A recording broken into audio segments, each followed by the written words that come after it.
बुझी मोमबत्ती। एक पिता अपनी 4 वर्षीय बेटी मिनी से बहुत प्रेम करता था। ऑफिस से लौटते वक्त वह रोज़ उसके लिए तरह तरह के खिलौने और खाने पीने की चीज़ें लाता था।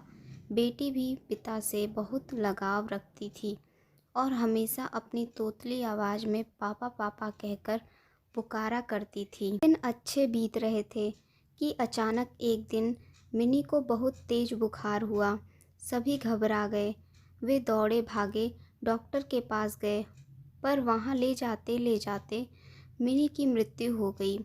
परिवार पे तो मानो पहाड़ ही टूट पड़ा और पिता की हालत तो मृत व्यक्ति के समान हो गई।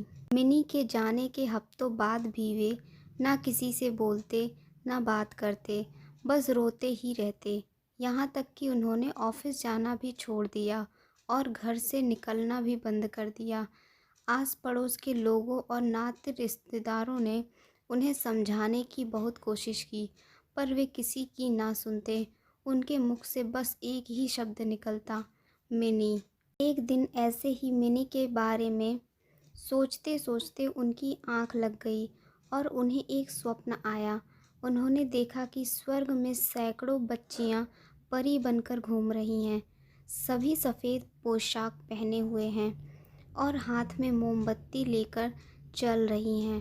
तभी उन्हें मिनी भी दिखाई दी। उसे देखते ही पिता बोले, मिनी मेरी प्यारी बच्ची, सभी परियों की मोमबत्तियां जल रही हैं, पर तुम्हारी बुझी क्यों है? तुम इसे जला क्यों नहीं लेती? मिनी बोली, पापा मैं तो बार बार मोमबत्ती जलाती हूँ, पर आप इतना रोते हो कि आपके आंसुओं से मेरी मोमबत्ती बुझ जाती है। ये सुनते ही पिता की नींद टूट गई। उन्हें अपनी गलती का एहसास हो गया।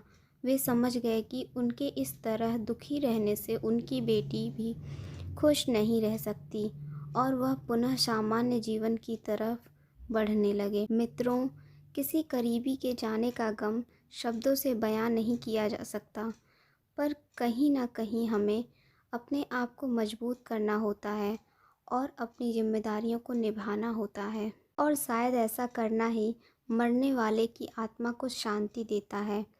इसमें कोई संदेह नहीं कि जो हमसे प्रेम करते हैं वे हमें खुश ही देखना चाहते हैं, अपने जाने के बाद भी।